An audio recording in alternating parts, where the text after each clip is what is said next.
ఎన్టీఆర్ జిల్లా ఇబ్రహీంపట్నంలో ఎన్టీటీపీఎస్ అధికారులు దుశ్చర్యకు పాల్పడ్డారు.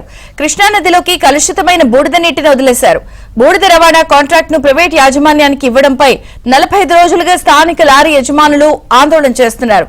దీంతో బూడిద రవాణా నిలిచిపోవడంతో ఆ బూడిదను కృష్ణానదిలోకి వదిలి ఎన్టీటీపీఎస్ అధికారులు చేతులు దులుపుకున్నారు.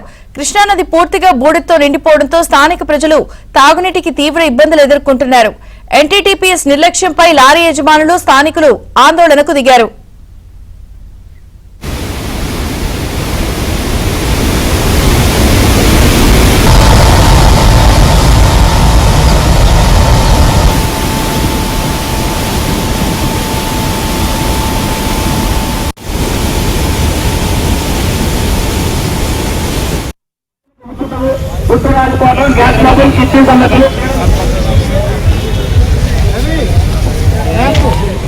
యాజమాన్యం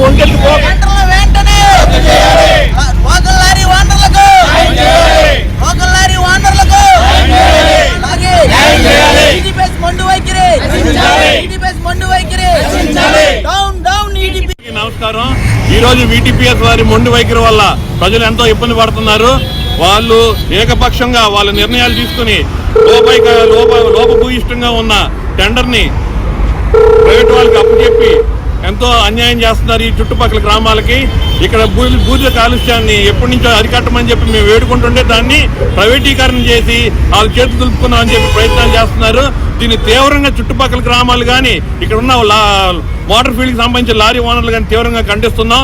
దీనికి తదుపరి ఉద్యమానికి మేము అందరం వీటీపీఎస్ని సీ గారికి విన్నవించడానికి మేము వెళ్తున్నాం.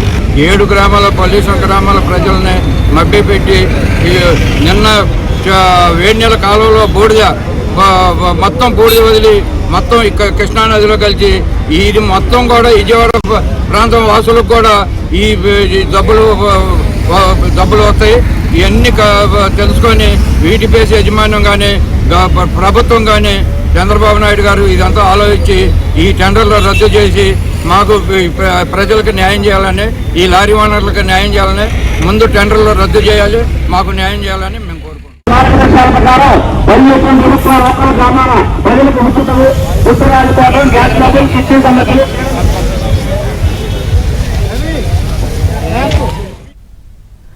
ఎన్టీఆర్ జిల్లా ఇబ్రహీంపట్నంలో ఎన్టీటీపీఎస్ అధికారులు దుశ్చర్యకు పాల్పడ్డారు.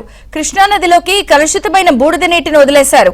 బూడిద రవాణా కాంట్రాక్ట్ ను ప్రైవేట్ యాజమాన్యానికి ఇవ్వడంపై 45 రోజులుగా స్థానిక లారీ యజమానులు ఆందోళన చేస్తున్నారు.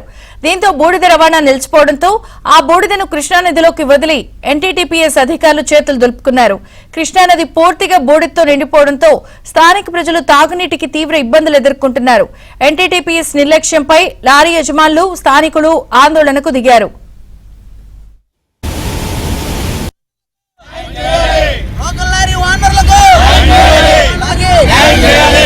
మొండి వైఖరి